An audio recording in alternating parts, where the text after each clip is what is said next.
नमस्कार बच्चों, स्वागत है आप सभी का। अब तक हम लोग प्रश्नावली 2.2 का दूसरा प्रश्न तक देख चुके थे, है ना। परिमेय संख्या कौन सा छोटा है ये हम लोगों को बताना था प्रश्न क्रमांक 2 में।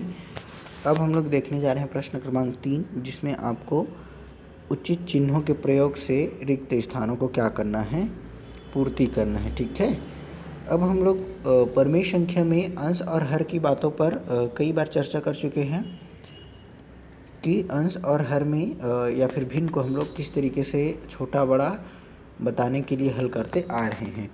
प्रश्न क्रमांक 3 में यदि आप देखेंगे तो जो 3/2 है, ठीक है, 3/2 और 5/4, इसमें हमको ये बताना है उचित चिन्ह का प्रयोग करके कि इसमें कौन सा चिन्ह आने वाला है। ठीक है।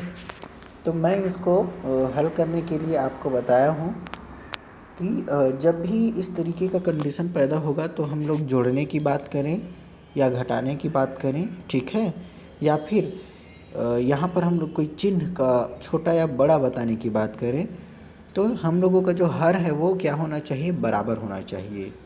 ठीक है। जैसे 3/2 में हर जो 2 है वो 4 होना चाहिए या 4 को 2 होना चाहिए। ठीक। तब हम लोग यहाँ पर करेंगे क्या कि ये जो 2 है ना, ये 2, इसको हम लोग 4 बना सकते हैं। किस तरीके से 4 बना सकते हैं? यदि हम 2 को 2 से गुणा कर दे तो ये 4 बन जाएगा। ठीक है। अब ये 2 को 2 से गुणा करेंगे तो 4 बन जाएगा, तो ये 3/2। तो यदि मैं 2 को 2 से गुणा करूँगा तो मैं अंश में भी 2 का गुणा करूँगा, तो ये कितना बन जाएगा, इस तरीके से। तो 3 दूनी ये 6/4। अब आप ध्यान से देखें कि ये जो 3/2 है वो क्या बन गया, 6/4। अब यदि आप ध्यान से देखेंगे तो ये वाला भी हर बराबर हो गया और ये वाला भी हर बराबर हो गया। और जब हर हम समान हो जाता है तब हम लोग उसके छोटे या बड़े बताने के लिए क्या करते हैं, अंश को देखते हैं। ठीक है। और अंश में आप देख रहे हैं दोनों मान धनात्मक है, तो दोनों मान धनात्मक यदि है तो उसका जो मान, संख्यात्मक मान जिसका बड़ा रहेगा, वही मान क्या हो जाएगा, बड़ा। और इस तरीके से इसका जो चिन्ह है वो ये वाला आ जाएगा। समझ में आया बच्चों? ठीक है। ऐसे ही हम लोग यदि इसके बाकी प्रश्नों पर चर्चा करें तो जैसे प्रश्न क्रमांक 2 में ऋण 6/8 और एक तरफ दिया है ऋण 2/5। अब यदि आप बात करोगे तो हर की बात करोगे, हर को बराबर करने वाला यदि बात है तो इसमें आपको यदि हर को बराबर करने हैं, 8 को आप 5 बना दो या 5 को 8 बना दो। आप यहाँ पर पाओगे कि ये जो 8 है, इस 8 को आप 5 नहीं बना सकते अभी, है ना, आसानी से नहीं बना सकते। 5 को 8 नहीं बना सकते और 8 को 5 नहीं बना सकते, लेकिन हर को तो हमें बराबर करना है। तो हर को बराबर करने के लिए क्या कर दीजिए, आप ये वाले मान में इस 5 का गुणा कर दीजिए, अंश और हर में, दोनों में। समझ में आया? ठीक है। और इसके साथ आप किसका गुणा कर दीजिए, 8 का। ठीक है। क्या कर दीजिए, ऋण 6/8 है और ऋण 2/5 है, तो हमें इसका हर को पहले बराबर करना है, तब तो हम बता पाएंगे कि कौन सा संख्या बड़ा है और कौन सा छोटा है। तो आप क्या करें, एक आप ये काम कर सकते हैं कि यदि 8 जो है 5 बन जाए या 5 जो है 8 बन जाए तो वैसा कर सकते हैं। लेकिन आप यहाँ पर देख रहे हैं 8 जो है 5 से पूरी तरह भाग नहीं जाता और 5 8 से नहीं जाता, इसीलिए हम लोग क्या करेंगे, इस 5 से मैं इससे गुणा कर दूँ अंश और हर में, और 8 का गुणा मैं ऋण 2/5 के साथ कर दूँ, 8/8। तब हम पाएंगे अंश का गुणा अंश से और हर का गुणा हर से। तो 6×5 = 30 और एक धनात्मक और एक ऋणात्मक अगर मान का यदि हम लोग गुणा करते हैं आपस में तो क्या आता है बच्चों,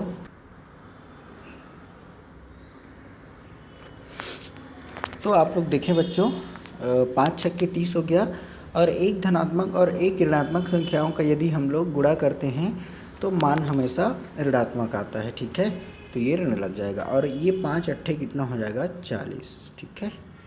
बिल्कुल उसी तरीके से इधर भी होगा, इस 5 अट्ठे 40 हो गया और ये 8 दूनी 16, एक धनात्मक है ये और एक ऋणात्मक है, इसलिए मान ऋणात्मक आ गया। अब आप यहाँ पर देख पा रहे हैं दोनों मान जो है हर का जो दोनों हर है वो आपस में बराबर हो गया, और जब बराबर हो गया तो हम लोग अब इन दोनों का तुलना कर सकते हैं। क्या लिखा है, ऋण 30/40 और क्या दिया है ऋण 16/40।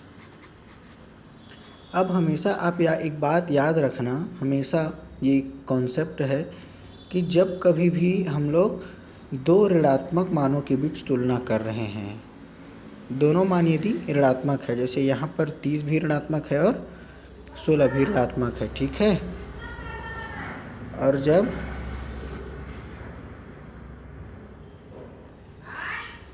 क्या बोलेगा, पैसा कितना बता है उसको?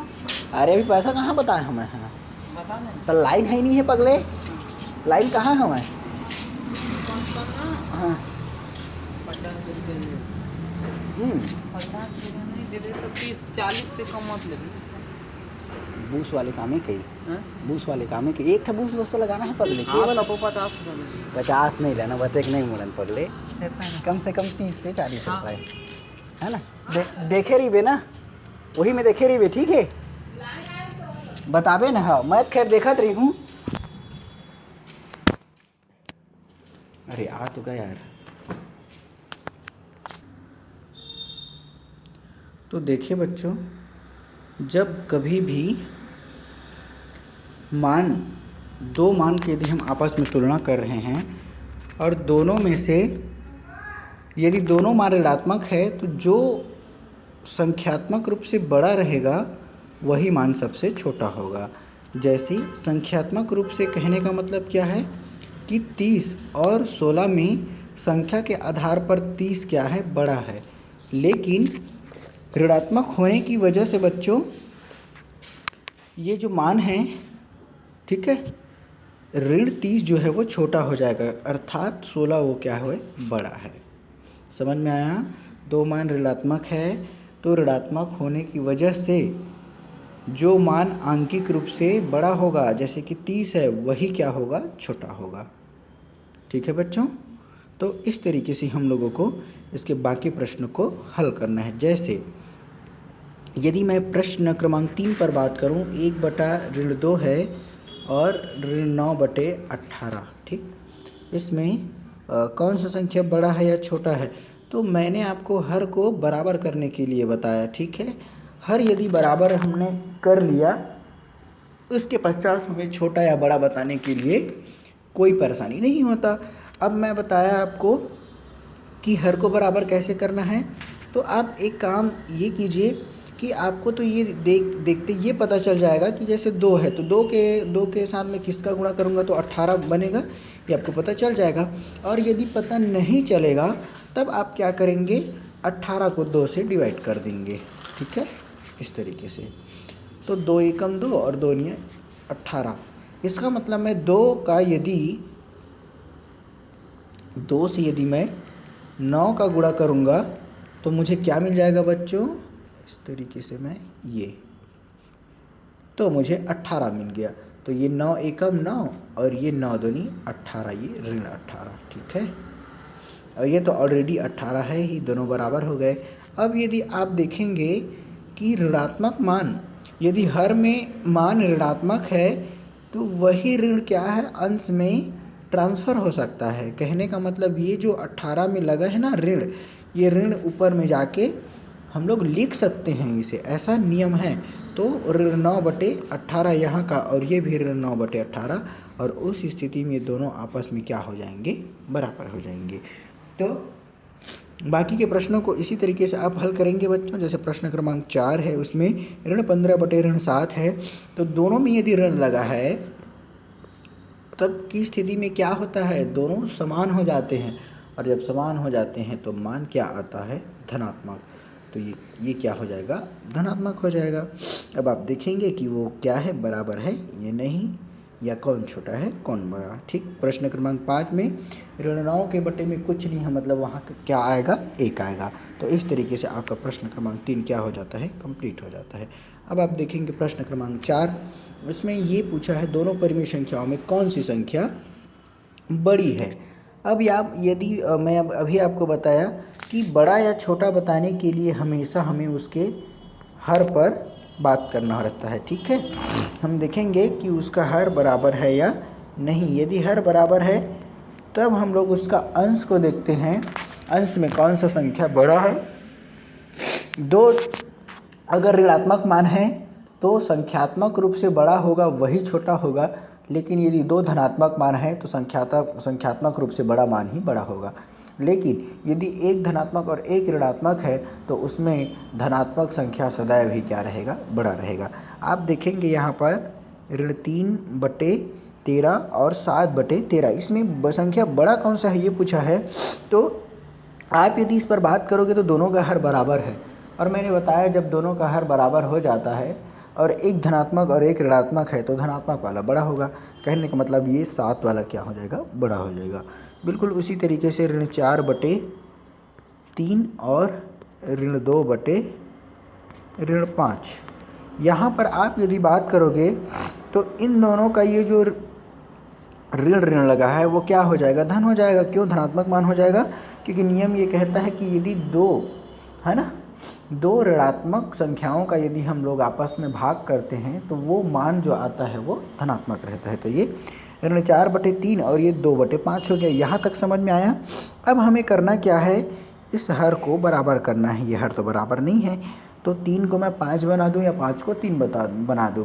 अब ये बताइए मुझे, 5 पूरा तरीके से 3 से भाग जाता है क्या, नहीं। या 3 5 से पूरा भाग जाता है क्या, नहीं जाता। ठीक, तब हम लोग क्या करेंगे, अभी मैं आपको बताया प्रश्न क्रमांक 3 का दूसरा प्रश्न बिल्कुल वैसे ही जैसे हमने ऋण 6/8 का किया, उसी तरीके से हम लोग क्या करेंगे, इसमें हर में, ये तो धन हो गया है, हर में मैं क्या करूँगा, ये वाला हर का 5/5 से गुणा करूँगा और इसके हर में मैं क्या करूँगा, इस 3 का, तब हम लोगों का हर बराबर हो जाएगा। देखिए 5 चौके 20 हो गया और एक धनात्मक एक ऋणात्मक, इसलिए मान क्या हो जाएगा इसका, ऋणात्मक। ऋण 20/15, ठीक है, और इसमें 3 दूनी 6/15। अब आप यहाँ पर ध्यान देने योग्य बात ये है, ये ऋण 20 बटे क्या हो गया 15 और ये हो गया 6/15। अब आपके दिमाग में ये सवाल आ रहा होगा कि अगर लग रहा होगा कि 20 वाला मान क्या हो जाएगा, बड़ा है ना। लेकिन अभी मैं आपको बताया कि एक धनात्मक और एक ऋणात्मक मान यदि है तो उसका यदि हम लोग क्या कर रहे हैं, आपस में तुलना कर रहे हैं, तो हमेशा धनात्मक वाला मान क्या रहेगा, बड़ा रहेगा। मतलब यहाँ पर 6 जो है वो क्या हो जाएगा, बड़ा हो जाएगा, 6/15। ठीक है, इसी तरीके से आप प्रश्न क्रमांक 3 और 4 को इसी में से बनाइए। ऋण 21/20 और ऋण 6, तो ऋण 6 के बटे में कुछ नहीं है, मतलब उसके बटे में क्या रहेगा, 1 रहेगा। हमेशा याद रखना, कोई ऐसा अंश जिसका बटे में कुछ नहीं है उसका हर क्या होता है, हमेशा 1 होता है बच्चों। ठीक है, आप इस पर ध्यान दें और इन सवालों को अच्छे से हल करें। और बाकी जैसे चौथा है तो आप 9 को 7 नहीं बना सकते, 7 को 9 नहीं बना सकते, इसलिए आप 7/9 में किसका गुणा कर दीजिए, 7/7 का, और 3/7 पे 9/9 का। तो जो आंसर आएगा वही, उसमें आप तुलना करोगे संख्या कौन सा बड़ा है या छोटा। अब आप लोग देखें प्रश्न क्रमांक 5, दोनों परिमेय संख्याओं में कौन सी संख्या छोटी है। देखिए कौन सी संख्या छोटी है करके बोला है, तो देखें प्रश्न क्रमांक पहला को यदि आप लोग देखेंगे इसमें, ठीक है, तब क्या हो जाएगा, ये इसमें 5 जो है, प्रश्न क्रमांक 5 में पहला सवाल देखें, पहला सवाल क्या दिया है बच्चों, 5 और 13/3, 5 और 13/3 जो दिया है ना, 5 और 13/3 पर यदि मैं बात करूं 13/3 के बारे में, तो क्या हो जाएगा, हम लोगों को इसका हर को देखना है बच्चों। हर इसमें कुछ नहीं है, मतलब लगाएंगे बटे 1। अब देखें ये 1 है और ये 3 है। मैं 3 को 1 नहीं बना सकता, लेकिन 1 को 3 बना सकता हूँ, ठीक है। तो मैं क्या करूँगा, इसमें कैसे बनेगा, 3 का गुणा करके। तो 3/3 इसमें हम गुणा कर देंगे, तो 5 दिया 15 हो जाएगा और 3 एकम 3 हो जाएगा, ठीक है बच्चों। 5 दिया 15 और 3 एकम 3, तो ये 15/3 और ये क्या हो जाएगा 15/3 और ये 13/3। तो 13/3 दोनों का हर बराबर, तो इसमें 15 बड़ा है या 13, 15 बड़ा है, तो छोटा कौन सा हो जाएगा 13 वाला। तो इस तरीके से बड़ा का सिंबल है इधर आएगा, तो ये ऑलरेडी क्या हो गया, छोटा हो गया बच्चों, ठीक है ना।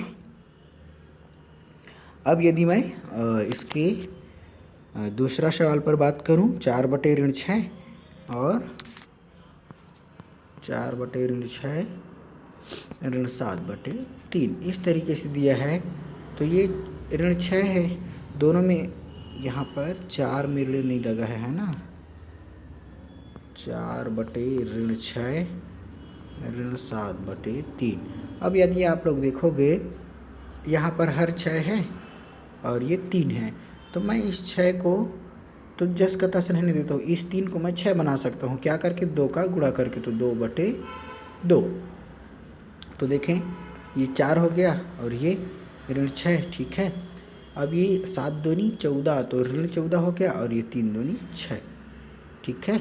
अब मैं आपको बताया था कि ये वाला जो ऋण रहता है वो इधर क्या हो सकता है, ट्रांसफ़र। तो ये ऋण 4/6 हो गया और ऋण 14/6। अब देखिए दोनों में क्या है, दोनों ऋणात्मक मान हैं, और मैं आपको बताया था कि जब दोनों ही ऋणात्मक मान हो जाएं, ठीक है, तब वो दोनों मान यदि ऋणात्मक है, तब हम लोग क्या करते हैं, संख्यात्मक रूप से जो बड़ा रहता है वही क्या हो जाता है, छोटा। इसीलिए ऋण 16/6 क्या हो जाएगा, छोटा हो जाएगा, और ये क्या हो जाएगा, बड़ा हो जाएगा। इस तरीके से बच्चों आप प्रश्न क्रमांक 5 तक के बना के देखिए, कहीं पर कोई समझ में ना आए तो पूछिए, ठीक है, और कंटिन्यू ऐसे अपना कॉपी को बनाते जाइए, ठीक है। धन्यवाद।